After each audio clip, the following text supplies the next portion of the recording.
ಸಫಾರಿಯಲ್ಲಿದ್ದ ಮಹಿಳೆ ಮೇಲೆ ಚೀತಾ ಒಂದು ದಾಳಿಯನ್ನ ನಡೆಸಿರುವಂತಹ ಪ್ರಕರಣ ವಾಹನದ ಮೇಲೆ ಎಗರಿ ದಾಳಿಯನ್ನ ಇಟ್ಟಿದೆ. ಬೆಂಗಳೂರಿನ ಬನ್ನೇರುಘಟ್ಟದಲ್ಲಿ ಚಿರತೆಯ ಅಟ್ಯಾಕ್ ಕಂಡು ಬೆಚ್ಚಿ ಬಿದ್ದಿದ್ದಾರೆ. ವಹಿದಾ ಬಾನು ಎಂಬುವರು, ಅವರಿಗೆ 50 ವರ್ಷ. ಅವರ ಮೇಲೆ ಚಿರತೆ ದಾಳಿಯನ್ನ ನಡೆಸಿದೆ.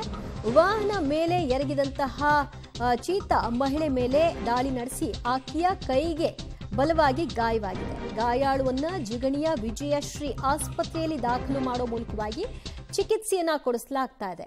ಅದಕ್ಕೆ ಯಾವಾಗಲೂ ಸಫಾರಿಗೆ ಹೋದಂತಹ ಸಂದರ್ಭದಲ್ಲಿ ಹೇಳೋದು, ಚೀರಾಟ ಮಾಡಬೇಡಿ ಮತ್ತು ಮೊಬೈಲ್ನಲ್ಲಿ ವಿಡಿಯೋ ರೆಕಾರ್ಡ್ ಮಾಡ್ಕೊಳ್ಳಿಕ್ಕೆ ಅಂತ ನೀವು ಕೈಗಳನ್ನು ಹೊರ ಹಾಕ್ತೀರಿ. ಯಾವ ಹೊತ್ತಿನಲ್ಲಿ ಏನಾಗುತ್ತೆ ಅಂತ ಗೊತ್ತಿಲ್ಲ, ಬಿ ಕೇರ್ಫುಲ್ ಅಂತ. ನೋಡಿ, ಇಲ್ಲಿ ಆ ದೃಶ್ಯ ಕೂಡ ಮೊಬೈಲ್ನಲ್ಲಿ ಸೆರೆಯಾಗಿದೆ.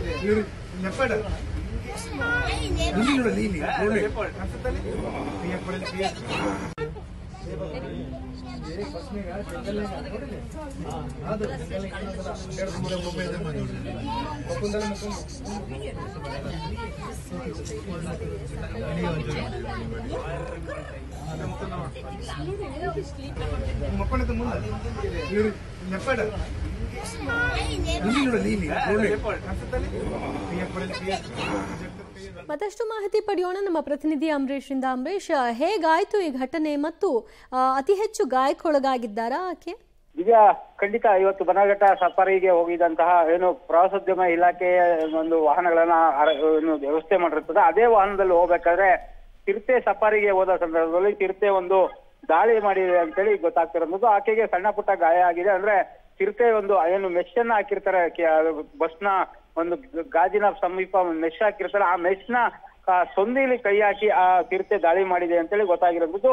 ವನಿದಾ ಬಾನು ಅಂತೇಳಿ 50 ವರ್ಷದ ಮಹಿಳೆ ಈಕೆ ಆಗಿರೋದು. ಮೂಲತಃ ಚೆನ್ನೈದವರು. ಈಗ ಗಂಡ ಹೆಂಡತಿ ಮತ್ತು ಮಗಳು ಸಹ ಸಫಾರಿಗೆ ಒಟ್ಟಿಗೆ ಹೋಗಿರ್ತಾರೆ. ಈ ಸಂದರ್ಭದಲ್ಲಿ ಒಂದು ದಾಳಿ ಆಗಿರೋದು.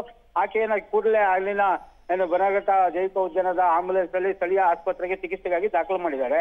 ಅಂದ್ರೆ ಗ್ಲಾಸ್ಗೆ ಸಂಪೂರ್ಣವಾಗಿ ಮೆಶ್ ಹಾಕಿದ್ರು ಸಹ ಚಿರತೆ ಪದೇ ಪದೇ ಈ ರೀತಿ ಒಂದು ದಾಳಿ ಮಾಡ್ತಾ ಇರ್ತದೆ. ಆ ದಾಳಿ ಸಂದರ್ಭದಲ್ಲಿ ಆಕೆಗೆ ಈಗ ಸಣ್ಣ ಪುಟ್ಟ ಗಾಯ ಆಗಿರೋದು. ಆಕೆ ಈಗ ಸದ್ಯಕ್ಕೆ ಆರಾಮಾಗಿದ್ದಾರೆ. ಜೊತೆಗೆ ಚಿಕಿತ್ಸೆ ಸಹ ಕೊಡಿಸಿ ಆಕೆಯನ್ನ ಮನೆಗೆ ಕಳಿಸಿರುವಂತದ್ದು. ಅಂದ್ರೆ ಇನ್ನಷ್ಟು ಮುಂಜಾಗ್ರತಾ ಕ್ರಮವನ್ನ ಕೈಗೊಳ್ಳಬೇಕು ರಾಷ್ಟ್ರೀಯ ಉದ್ಯಾನವನದ ಬನಘಟ್ಟ ಉದ್ಯಾನವನದ ಅಧಿಕಾರಿಗಳು, ಪ್ರಾಣಿ ಪ್ರಿಯರ ಆಗ್ರಹ ಆಗಿರುವಂತದ್ದು. ಒಟ್ಟಲ್ಲಿ ಪದೇ ಪದೇ ಮರುಕಳಿಸ್ತಾ ಇದ್ರು ಸಹ ಅಧಿಕಾರಿಗಳು ಇನ್ನಷ್ಟು ಮುಂಜಾಗ್ರತಾ ಕ್ರಮ ಕೈಗೊಳ್ಳಬೇಕು ಅನ್ನೋದು ಸ್ಥಳೀಯರ ಒತ್ತಾಯ ಆಗಿರುವಂತದ್ದು. ಥ್ಯಾಂಕ್ ಯು ಅಂಬರೀಶ್ ನಿಮ್ಮೆಲ್ಲ ಮಾಹಿತಿಗೆ.